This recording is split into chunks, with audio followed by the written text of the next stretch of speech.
Now we are joined by Human Tabash, and who is the CEO of Alliance REIT. And you know what? My first question to you is if you could please introduce yourself and tell us a little bit about your story and your company, because and journey, as I think it has a very unique approach. So let's start with that. And welcome, Human. Thank you, Nama. Thank you for having me. Thank you, everybody. I'm glad there's not too many people that's less stage fright. Um, my name's Human Tamesh. I'm happy to, kind of give you the whole story of where Alliance Street originated from. I started my professional life as a lawyer downtown. Spent 5 years at a big firm, then transitioned into in-house counsel for some of the biggest asset managers in Canada. And throughout that time, when I was a young lawyer, I bought my first property. And when I bought my first property, it was one of those very amateurishly older put together triplexes, in kind of like a West End, where I lived upstairs and overnight became a landlord to two residents. And ended up really learning by doing it. It was a steep learning curve and all the usual challenges, but it also got me to believe in the asset class. I understood it. And since then, every time I had, any bonus, any, extra capital, I always, I never put it into the stock market. I was always, buying, properties and until in 2015, where I established Alliance REIT, which was designed to provide investors with exposure to premium multifamily residential real estate in Toronto. That's where it all started. And I want to cover the basics first, because I'm sure many young real estate professionals could be excellent developers and exactly what the city needs, but think that capital is what stands in their way. So again, I want to cover the basics. What are their options? Thank you. So I mean, right or wrong, I didn't have capital either. My capital was my own as a young lawyer, which frankly, more privileged than most other people, but it wasn't the kind of capital that you go to start a real estate business with. So I think as you start out, you have two options. Either you come from money and you have capital yourself, which most people don't, or you got to take on debt. And when you take on debt as a young developer with not a lot of track record, you have to provide a personal guarantee. So you have to have enough assets for the bank to believe in to finance your project. Then it's all about building a track record. You got to build a track record. You got to show that you know what you're doing or you're a fast learner. And as you build a track record, then you start attracting equity. So aside from the bank, then you could go to, in the MBA, they called it the 5 Fs: friend, family, friends, and fools, and, to finance your project. And as you build and people believe in your idea, you have a vision, you have to have a vision of what you want to do. And people believe in your vision, then they'll start backing you. One of the challenges of starting small is that you don't have the established capital providers to back you. I have many relationships with some of the biggest private equities, but for them, it doesn't make sense to write a check less than $20 to $50 million. If you're starting small, they're not interested. They're very supportive, and they may introduce their brother to kind of put some of their money into it, but they're not going to invest $500,000 to $250,000 in your project. You got to go out there and beat the pavement and find the people who believe in your vision. And then what? What does it mean? It means that you create a fund, you have the capital. Explain it to. Great question. I mean, there's many ways different to do it. I mean, I would definitely speak to a lawyer and accountant before you do anything.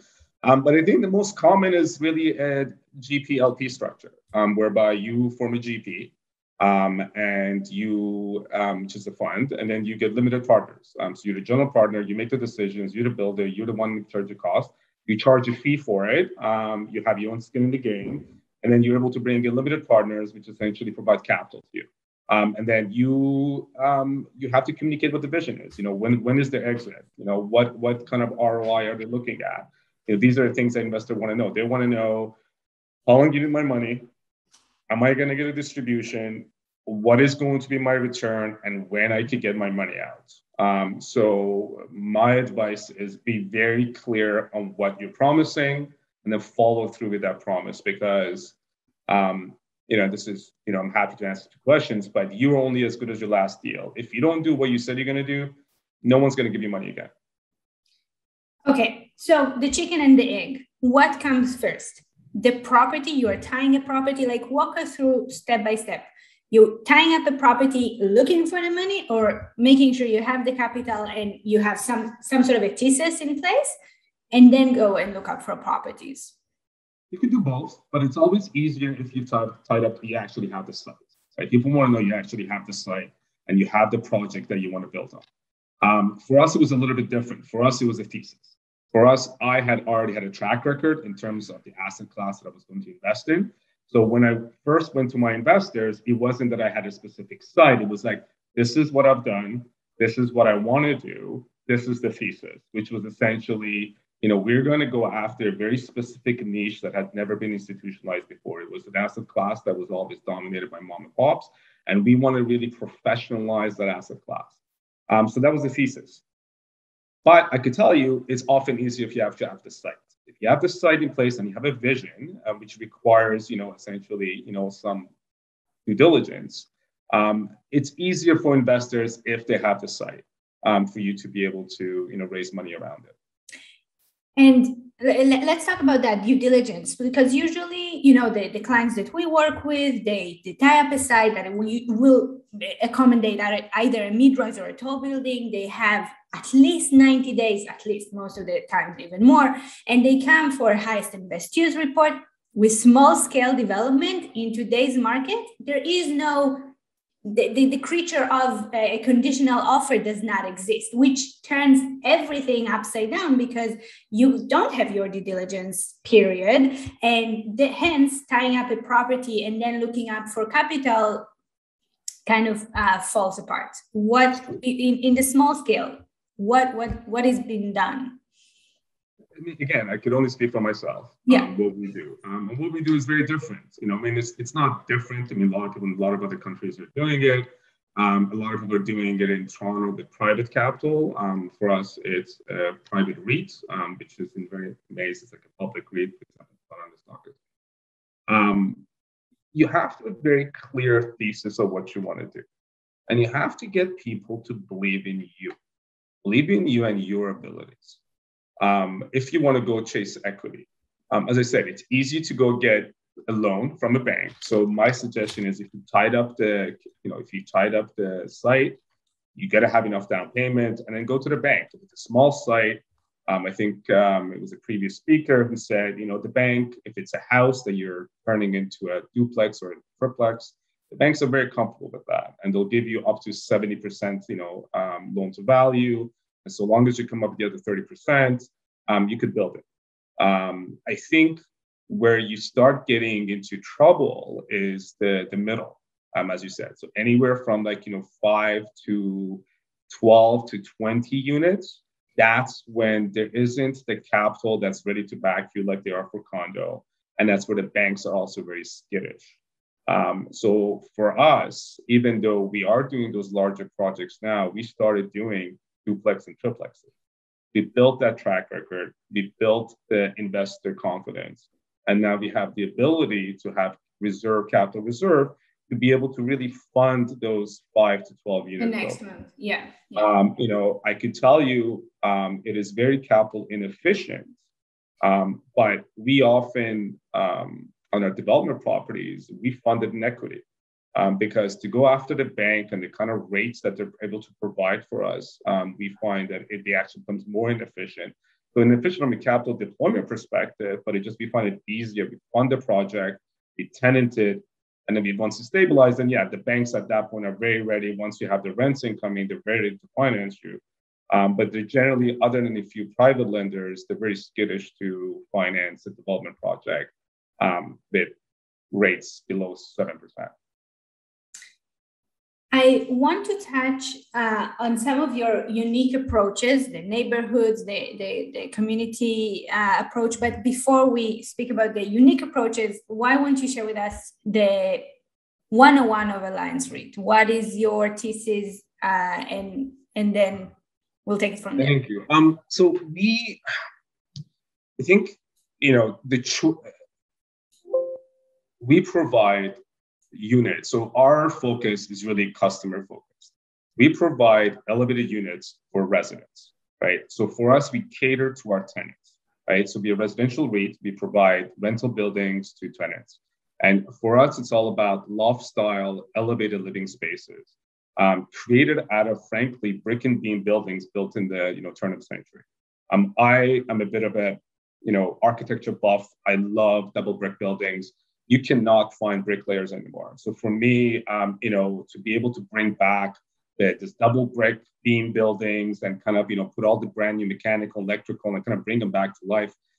Bring back the hardwood floors and repurpose them. So that gets me excited, right? And then what gets me even more excited is when our tenants come into that building and like the eyes goes wide open. Wow, they love it. And so that's our thesis. The thesis is provide elevated living spaces, in downtown core. I think Toronto is very special in that we still have many detached, semi-detached, turn of century buildings very close to the core. So what is our thesis? I think from a financial perspective, we are banking on Toronto dirt. We buy land essentially on these houses, and throughout our hold period, we clip a coupon. We get tremendous rental rates. Typically, because we build these properties ourselves, we're able to target a 5% cap rate, and we typically are able to meet them. Which in Toronto is pretty good because obviously the cap rate is much lower if you were to go buy a brand new building. So that's our niche. Our niche is very specific. We are developers and property managers ourselves. So it's really a vertically integrated REIT whereby we do our own acquisitions, we do our own permitting, development, and property management, and our investors understand the thesis, they understand the investment objective, and they're all long-term. And when you and I connected for the first time, which I believe was 2 years ago, and the missing middle was just picking up. I mean, yes, we were talking about it for 40 years in the city, and yes, there are some amazing examples of low-rise apartment buildings in the neighborhoods. But when I talked to you for the first time, I thought, okay, here's someone who's actually doing it. And just so even for the sake of this seminar of the 2 days, 6 hours, it is hard to find developers who done it successfully within the neighborhoods and been doing it before it became a trend. I appreciate that. Like I said, it was very serendipitous for me. It just happened that I ended up owning a property that made sense. One thing I would suggest, I understand how NIMBYism, it is a big obstacle. Our view, and this is actually one of the things I teach the team is, really follow the golden rule. Do unto others as you like to do unto you. How would you feel if you were the neighbor, right? If you were the guy next door, right? So that's when we go after property. This is what we do. I go talk to all the neighbors. I give them my own, my number. I let them know what we want to do. I think having that personal one-on-one is very important, right? I don't sugarcoat it. I let them know there's going to be dust, there's going to be noise, but you know what? If you have a problem, call me. I'm the guy, right? I could stop the noise, right? I could tell you that prevents people from calling 311, calling the city, have inspectors showing up. So to me, you got to build that relationship. It's time intensive, and you can't do it if you're running a huge condo project and you got investors. And I get you can't do it, but in my business, in our business, it's our secret sauce. It's really making sure the neighborhood backs you. At what process? Because construction, as much as a headache, it is temporary. Yeah. In the municipal approvals, again, as I mentioned with Adam, if we hear community objections around height of a 4-story, it's not really about the height, right? Because it could be a house of 3.5 stories at the exact same height. First of all, I'm interested in hearing, what do you hear the most? How are you dealing with in the municipal approval? So let's look at it in a very defined phase of your project. And how do you deal with that? Are you literally knocking on their door before? Are you putting take us through step by step? You're putting a note, you're calling them? I source the site first. So we we are very neighborhood focused, right? And we kind of, when we target a niche, we're also very kind of like geographically focused because we do our own property management. All of our properties are kind of within a very set geographic boundary, which is really south of Eglinton up to Queen Street and Western Road to Spadina. So we know the neighborhoods. I know the neighborhoods. My team understands the neighborhood. So we know the site that we want to go after. So typically these are sites that are in either state-owned, dilapidated buildings, in the corner that the neighborhood wants to see developed. It is currently maybe kind of a very rundown rooming house, let's say hypothetically.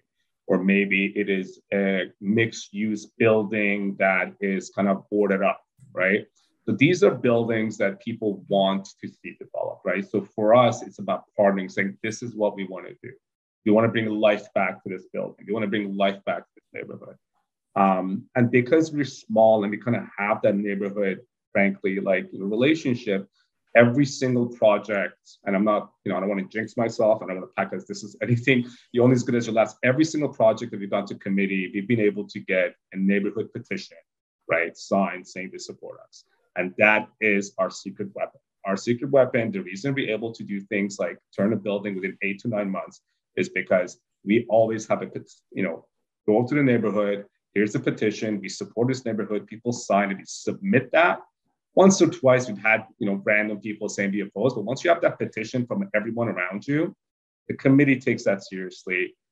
They don't typically stand for it. Interesting. And that I should mention, we also don't get, I don't want to use the word greedy, but we also don't get too ambitious, right? So for example, if it's a 2-story building, we add 1 story, maybe we'll get 1.5. You're not going to go for 5 stories, right? So typically it's about, could be extended a little to the back, add 2 more units, add 3 more units, because, for us it's about volume, right? I don't need to get 12 stories out of one site. If I could get that building, add 2 additional units, turn it within 1 year, I could go focus on another site. Unfortunately, we also hear comments on why did you move the window? But doesn't matter. Let's go back to raising capital. No, true story. Kill with kindness, Nama. Kill with kindness. Exactly. Let's go back to raising capital. Tell me the top 3 important things developers should be aware of when it comes to raising capital for the first time, or not for the first time, but Right. So again, I'm not going to speak to the Graybrookes of the world and the big private equities of the world because they have different metrics. I'm going to talk about the typical high net worth individual, the credit investor who likes the asset class. So I wrote these 3 down because I think it's very important. Number 1 is do what you said you're going to do, right? Do what you said you're going to do. While you're doing it, over communicate. I sent newsletters out to all my investors, once every month and once every 2 months. I want them to get sick of hearing from me. I don't ever want any investor to kind of wonder what's happening to my capital. So over communicate. Tell them the good, the bad, the ugly. Make them feel like they're part of your project.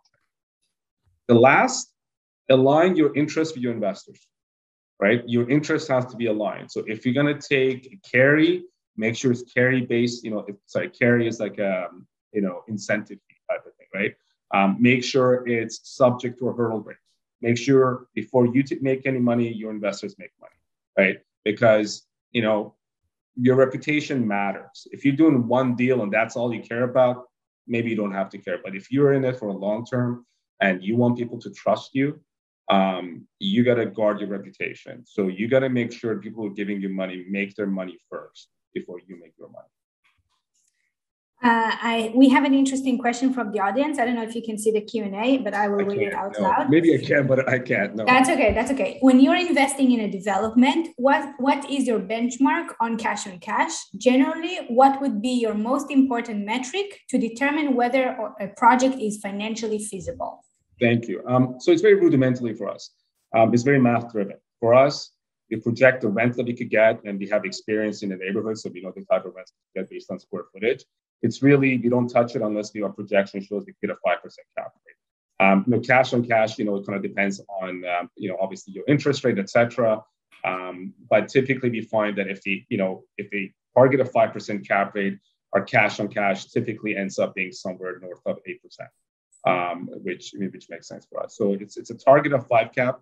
Listen, I can't tell you we hit it every single time. I could also tell you we've never gone below 4.5. So that's sort of so. But in order to be able to hit, it's easier for us because we do our own development, right? If you have a third-party construction, crew, it's tougher, right? We have our own construction crew. We are, our own developers. So we buy material, firsthand. So it's easier because, I have a much more visibility on every single line item. Whereas if you're a type of guy who is hiring a third-party contractor, right? And that third-party contractor is someone that you haven't worked with before, and somehow, some way, in the middle of a project, there's cost overruns or there's surprises, etc. So you have to really be comfortable with the person you're working with, that they're going to meet your budget. But our target is always 5%. Excuse me. Thank you for that question. By the way, I forgot who wrote it, but thank you. That was a good question. In the Toronto market or context, so try to be specific, what are the main challenges that we should be aware of? Timing. I mean, it's the carrying cost, right? So, one of the reasons we focus on smaller projects is because you could turn more of them and kind of, go on to our next project. And we don't, and for us, we don't sell our property, we're not flippers. We're not building condos that we're then selling to people. These are properties we build for ourselves. We build these properties for our investors, for the portfolio, and these are cash generating properties that we're going to hold for the long term.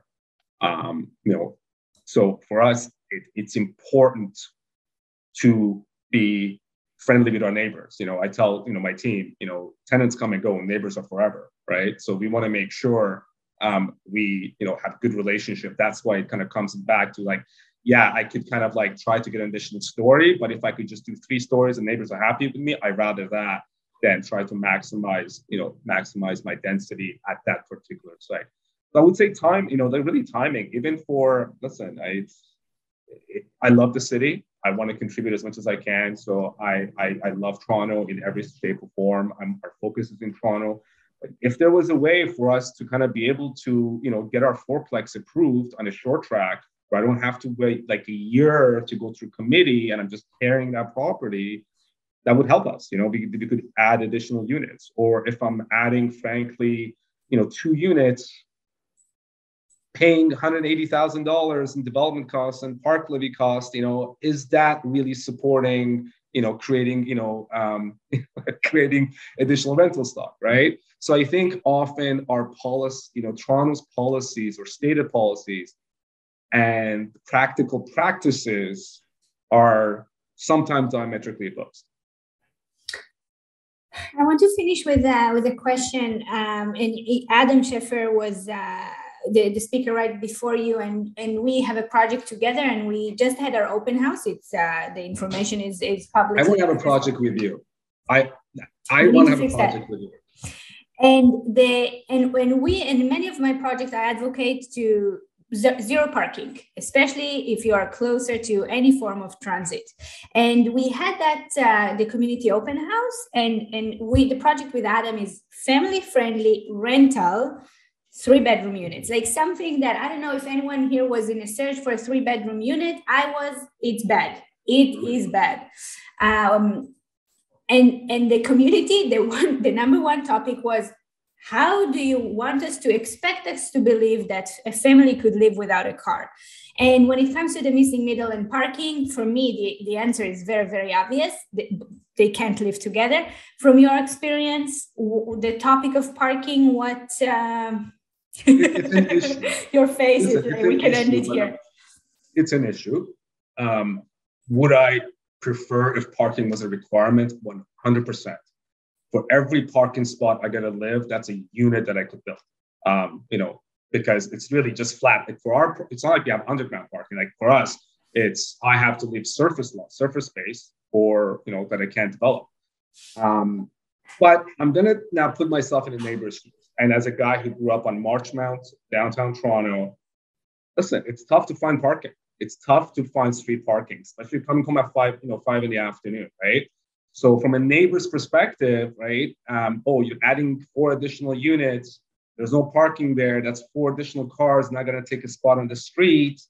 Less chance for me. Now I gotta go like 2 blocks over to park on the street, right? Because often these houses don't have parking, right? I don't know what the solution to that is. I think we need more parking lots in the city. The city needs to provide that. So I get it. I get it from a neighbor's perspective of like, my wife comes home at 5 and she, in the middle of the night or like whatever, it's dark at night and she has to park 2 blocks away and walk home with groceries, right? And now you're adding more cars. I get it. But from my perspective, yes, if I don't have to leave parking, then it's just additional revenue. So where do you fall on that? I think there needs to be compromise somewhere.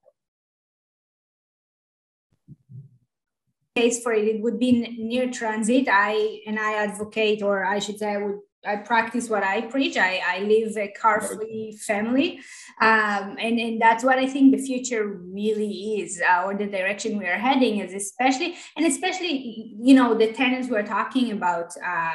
Do they have 2 cars? Probably not. And I always say we can't talk about affordability and assuming these people have 2 cars. It's just not the case. Human, I really want to thank you. That was a fantastic conversation. Sarah Udo will be, sorry? I hope it was useful. I'm sure it was. So, Sarah, you have the perfect timing. Okay. Human, thank you very much for the conversation. Thank you for being here. We'll take it to Sarah next. Thank you.